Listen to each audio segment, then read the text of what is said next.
Good morning. So, what we were doing last class, I think we have left in some question. Uh, history.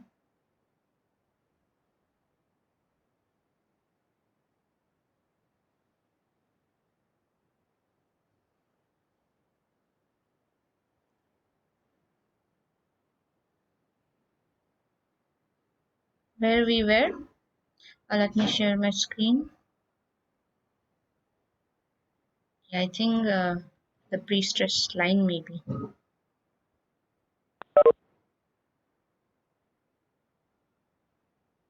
Load balancing with UDL and point load. Okay.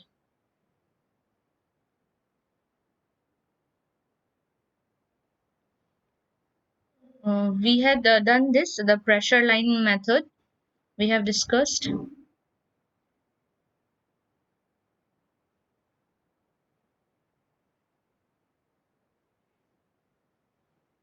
Hello? Have we discussed this and we have done problem? This problem have you done?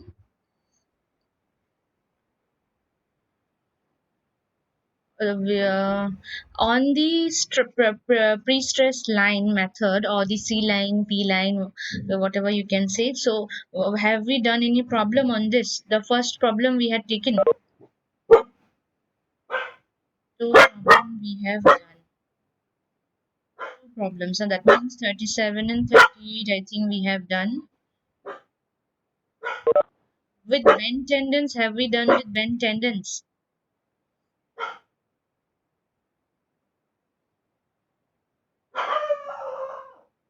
Mm,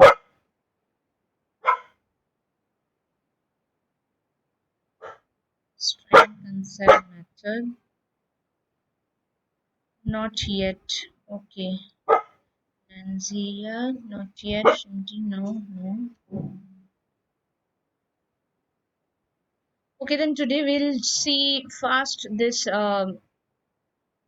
this problem will solve with the help of stress concept method, strain concept method, and load balancing method. Okay, when we have a bend tendon, then I'll take one question as an assignment, and then we'll go for the new topic.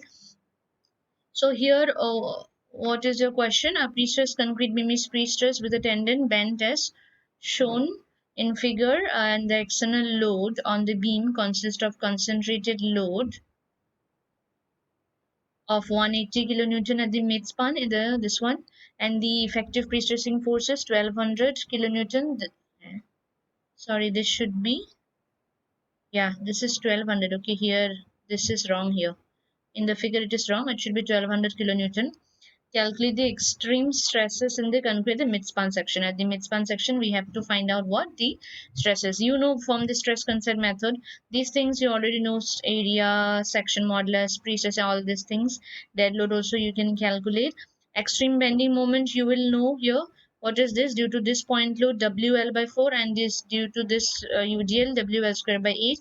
So you will get your total external bending moment. So according to stress concept, you already know what is the formula. You have at the midspan section we are asked to calculate, right, these stresses. And so at the midspan you have an eccentricity, this one, of 140 mm. So we have, what are the stresses? P by A, the direct stress, the stress due to bending moment, this one, stress due to the bending moment due to loads. Abdul Latif, ma'am, I can't hear you. Others, are you able to listen to me?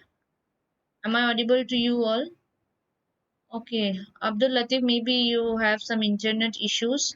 That's why you may not hear properly. Try to reconnect. Try reconnect. So extreme stresses will be what at the midspan. We know the direct stress, then the stress due to this eccentricity, this one here minus plus PE by Z.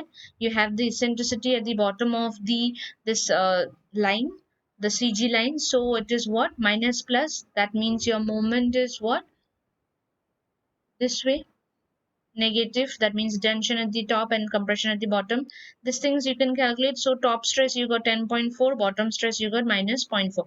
Now the same problem if we do by strain concern method. What was our strain concern method? We had to calculate this one, the this is our tendon line, this was our tendon line. So now the p line, that means now your p line, c line is going to shift now here. As soon as the load is applied, your c line is going to shift from the p line. So what will happen? Your c line, now that means how much it was, m by p, we used to calculate by m by p, which gives you the shift of the c line from p line. So the shift is how much? 247.5. So from the cg, if you say this is 140, so that means from the point this p line you have above this was 140, so somewhere above this will be your 247.5. That means your c line is shifted from here to here. This is your c line.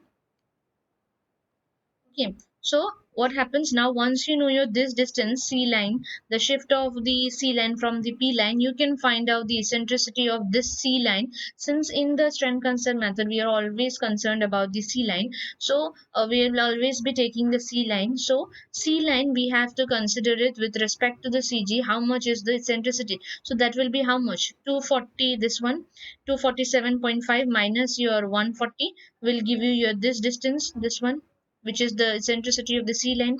So once we get that, that is 107.5 mm, we can calculate the extreme stresses. Extreme stresses are what? The direct stress due to the pre-stressing force, which is your C by A. That means nothing but P by A. Compressive force is equal to this pre-stressing force. So, and another one is what? The stress due to the eccentricity plus minus Ce by Z, because your C line which you are considering now with respect to C line, which the stresses which you are calculating is at an eccentricity above the CG, so it is plus minus. Now your this will be your plus minus in case of strength concern method, when you have your, when you consider your C line method. So it is at the top compression, at the bottom it is this one tension. So what you got, your stresses at the top 10.4 and at the bottom minus zero point 0.4, which is similar to this one. Okay, so that means what? Your stresses, whether it be at the top or bottom, it will be same whether you calculate it by stress concern method, strain concern method, or by load balancing method in case of bend tendons. Now if we solve this problem with the help of bend tendons load balancing method, what we had for point loads, we already had the upward force, which is the 2p sine theta. So calculate that 2p sine theta, this one 2p sine theta, which is your nothing but tan theta, you can consider it 140 by this one, this, because this one 140 by this distance is how much? 3000, because this total is 6000. Okay, so now what is your this upward thrust is 112 kilonewton. So the net downward load will be how much? That point load which was 180 minus your 112, that will give you your 68 kilonewton. Now the net bending moment will be how much? The bending moment due to the point load, which is this now acting on the bend tendon, and this one ws square by the dead load of the beam. So you got your net bending moment to be 129 kilonewton meter. So the stresses you can calculate this one, same stresses you got. In the case of load balancing method, since you're giving an upward thrust, you have how many stresses here? Direct stress will always be present, P by A, and you have a stress due to the moments, the dead load, live load, whatever, all the total loads, whatever it is, you have a moment. There is no eccentricity in the load balancing method here.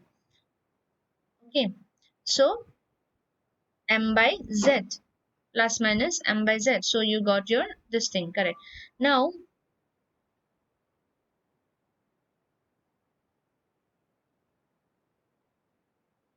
take this problem as your assignment, this next question, and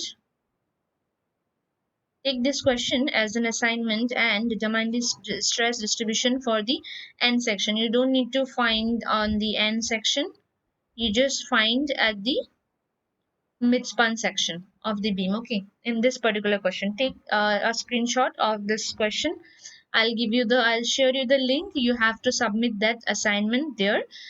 Solve it in your paper, or if you want in your MS Word, whatever, but I'll share the link there. You can submit. Just take a screenshot of this question and take it as assignment number 2. Okay, done.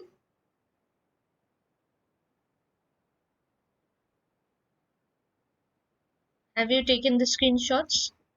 Jumram Kampu, yes. Okay, others also, yes. Okay, okay. So we'll end the topic of pre-stressing here, and we'll go to a new topic today, which is your uh, flat slabs. Okay. So I hope everybody has taken the screenshot. I am moving now. Stop sharing now.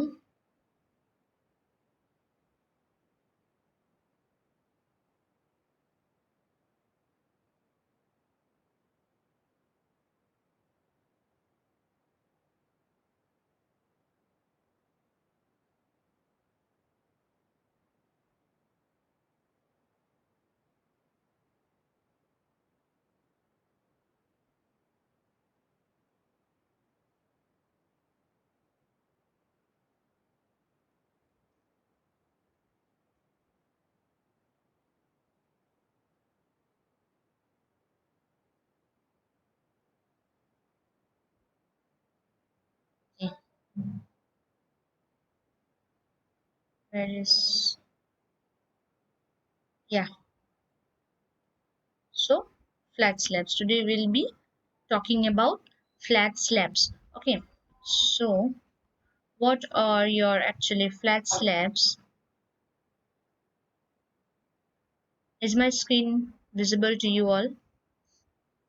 I hope so, yes. Okay, yes. So this today we'll start with the new topic, which is your flat slabs. So what are flat slabs? A slab which is directly resting on columns or column heads, okay, without beams, are known as your flat slabs.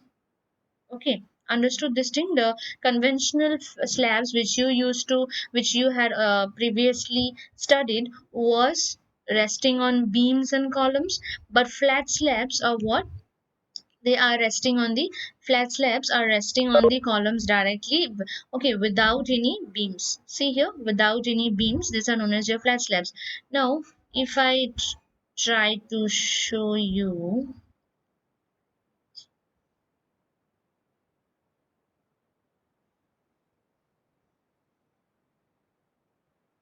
this one, see here, I told you about flat slab. What are your flat slab? Flat slabs are those slabs which directly rest on the column.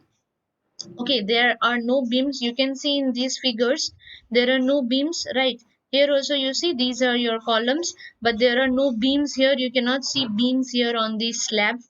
Okay, then you have here also these are the slabs. There is no beam here also. You see there are no beams directly. There are plain ceiling. Right, here also you can see these are your flat slab. These type of slabs are known as your flat slabs. Okay, so now before water flat slabs, we know now that these are those slabs which are directly resting on the columns and they do not rest on the beams. They have no beams, this kind of slabs. Now another thing which I want to know you all is about water drop panels and their uses. You should know before starting with this flat slabs, what are your drop panels. So drop panels, what are they? Drop panels are the rectangular portions. Okay, these are the rectangular portions provided above the column and below the slab. Okay, above the column and below the slab in order to resist slab from getting sheared and undergo rupture. Okay, so drop panels are what you have.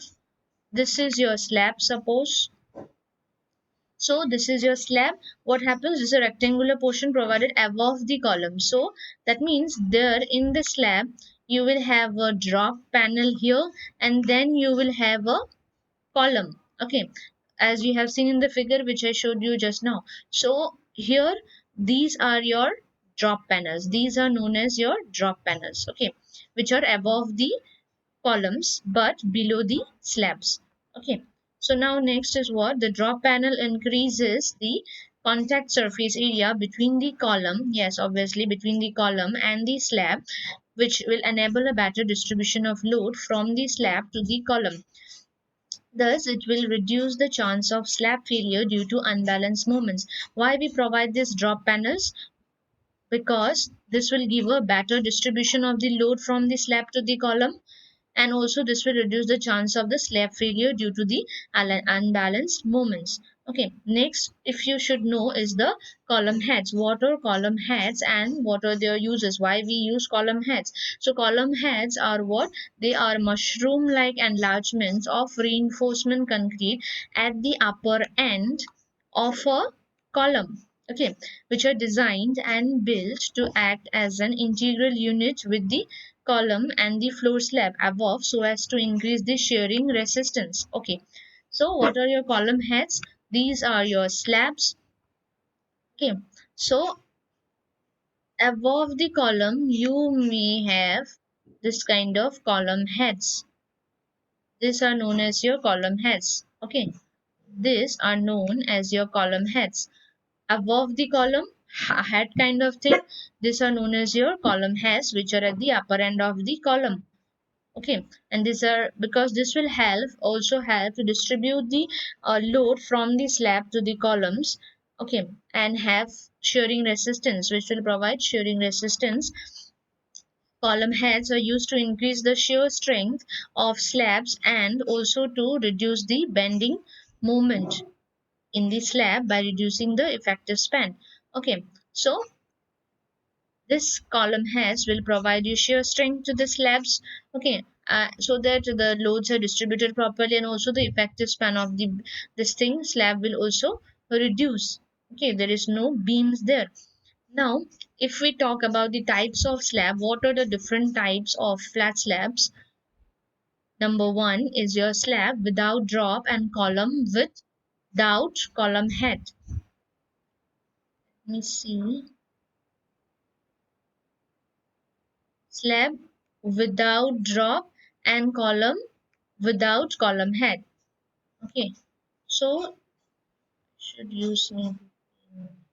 So that means what? You have a simple flat slab directly resting on the columns. This is type 1.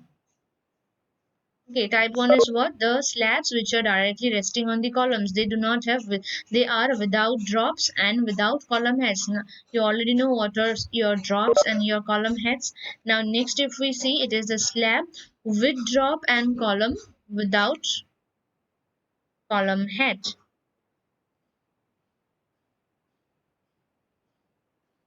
With drop and without column head. Okay, so the next type is what? With drop and without column head. So, this is your slab. It says what? It is with a drop. Okay, it has a drop and column without column head. That means there is no column head. It is directly resting on the this this thing. The drop is directly resting on the column. This is what? Your type 2. Okay. Now the type 3 is what? Slab without drop and column with column head. Without drop and with column head. Okay. So the next type is what? This is a column here. Then without drop, okay, there is no drop, but it has a column head. That means this is the column head here. So it is directly, your slab is directly resting on the column head, sorry, the column with the column head. So this is your type 3. The next type, if you see, the last type is your what? The slab with drop and column with column head. Slab with drop and column with column. That means here now both the things are provided, which is your, this is a slab here, it has a drop here, also it has a column head here, and which has above the, which is above the column. So this is your number 4, fourth type. Column, sorry, the beam flat slabs with above the, this thing, the drop, and above the column head, which is above the column. Okay, so if I give you a clear view now of this, all the types of flat slab, you see here in this figure, this will make it more clear to you. See here, this is the first type, which is the flat slab resting directly on the columns. Here, there is no drop or there is no column head, and there is also no beam. So these are simple flat slabs without drop and without column head. Next is what? Flat slabs with drop panel. See here, you can see there is a drop panel here with the column. The above the column there is directly a drop from the slab, but there is no column head. So this is the type 2. Now the flat slab with, the third type is the flat slab with drop panels and column heads. Here you see both, this is the fourth type one actually, where it is flat slabs, this is the drop here, and also there is column head here above the column. Okay, so these are your flat slabs with drop with column head. Now the third type, if you see, it is a flat slab with column head. That means here, if you see in this figure, there are no beams, so therefore these are flat slabs. But what type, which type? These are the third type, which is your only column head is provided here. Okay, there is no drop provided here, only column heads. See here, above all the columns you have column heads. So these are your third type. Okay, so next, if we go to the next slide, okay, the each type is, there are some points regarding each types. The slab without drop and column, without column head, the first type, that is with, which is also known as the capital flat slab, which is simply directly resting on the columns. So they are directly supported, as I told you, they are directly supported. Okay, Pallav, what is capital? Capital, these are also known as your capital. Okay, capital flat slabs, that means those flat slabs which are, these are those flat slabs which are having this kind, this type of flat slabs which have directly, which are directly resting on the columns without any drop and without a column head. Like this, in this figure you see there is a drop here and also a column head, but in this figure you will see there is neither this drop nor this particular column head. This both are only absent. So this is a simple flat slab, and this is known as your capital flat slab. These are also known as your capital. Okay, another name of your simple direct flat slabs without drop and panels. So what was this? The first type, these are directly supported by columns and are known as capital. Used in these type of flat slabs are used in warehouses, offices and public halls, avoiding beams. You will see in different parking slots, the big parking slots, there what happens, you will see that there is no beams. Why we don't provide beams there? Because that will reduce the height of the floor or the story height as a whole. So we, in some cases we use flat slabs. Why?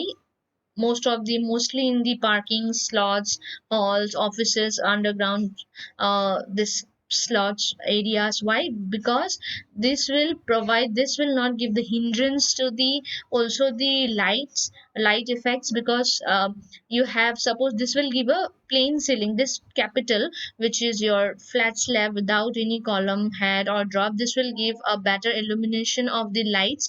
There will be no hindrance to the lights in those areas where you want. It may be in your room also, if you want, in sometimes. Okay, a small room there on the ground floor maybe.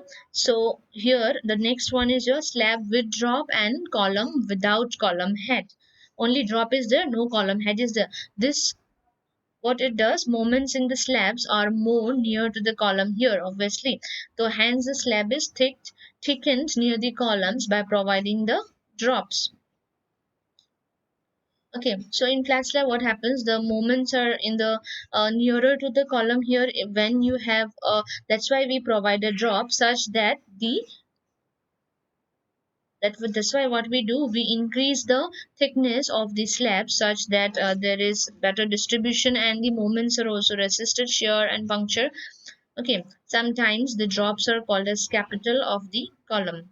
Okay, these drops are also called as capital of the column. Okay, so the next, if you see slab without drop and column with column heads.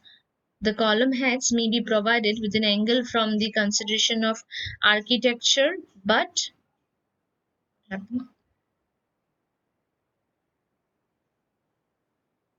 yeah, architecture, but for the design, concrete is at 45-degree on either side of the vertical. Okay, so the column head which we provide is at an angle of 45-degree, okay, from the vertical, according to design purpose. And the slab with drop and column, that means both drops and panels are used. If the life load of the building is large enough to cause excessive shear stress, enough depth should be provided around the column to prevent the shear stress from causing punching. Okay, and if the depth of the column head and drop panel alone is very large, which is aesthetically displeasing, it is better to go for drop plus column head.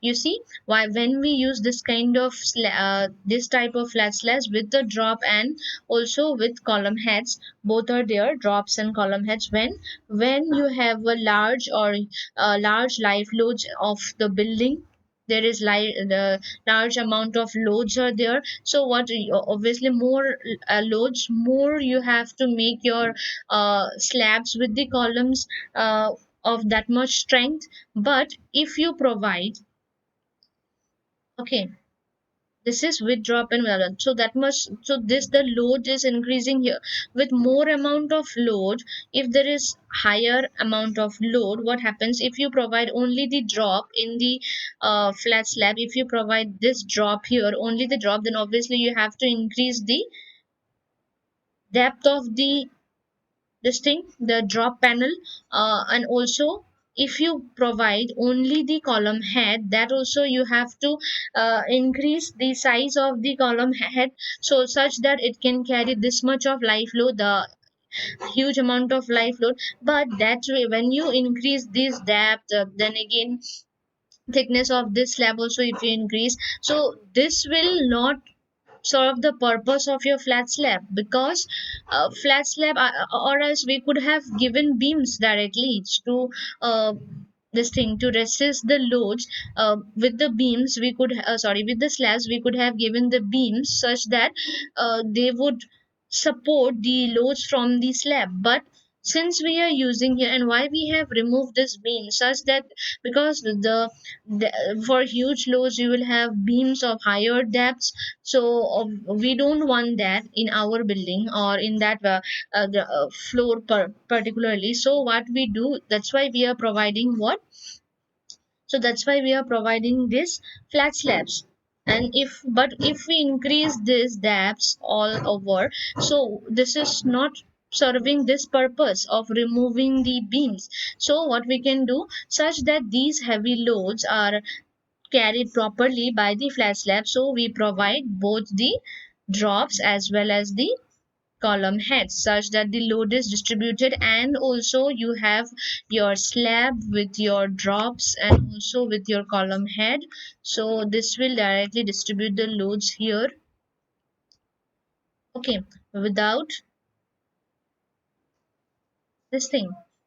Okay, so here you see, that's why we use columns with slabs with drops and columns with column heads. Now if we go to the advantages of flat slabs, you see here the first point will say you the floor system will require lesser depth, and thus there will be a reduction in the story height. Obviously with the slabs, if you're removing the beams here, the depth of the beams are also decreased, so in other way you are decreasing the depth of your floor. The next, if you see, there is a reduction in the dead load and foundation load since the overall weight and the story height are decreased.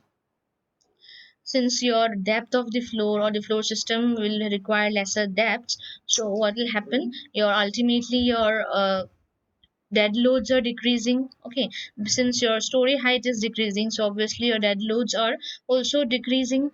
Okay, so now the formwork for the flat slab construction is simpler and takes less time, because there are no beams and other the slabs are also simple normal flat slabs. So the formwork, there is no much formwork for the drop panels and the column heads as required in the conventional slabs.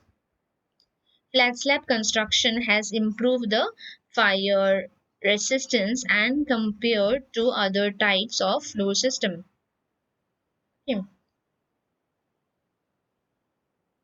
Then next, if we see, since beams are absent here, there is a better illumination and plain ceiling gives better appearance, having the best property of diffusing light. So I told you, if there are no beams, there is a clear ceiling, flat ceiling, then obviously there is a better diffusion of light.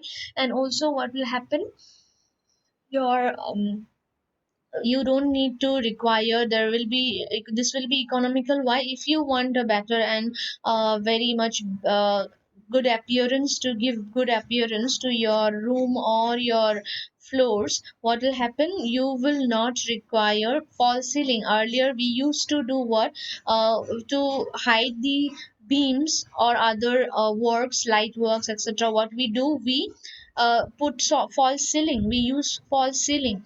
Okay, so in flat slabs, when you provide flat slabs, there is no need of giving any false ceiling. Okay, why? Because there is already a plain ceiling provided, and there is already that gives a better look, and also there is better lightnings over there. Okay, this is another advantage.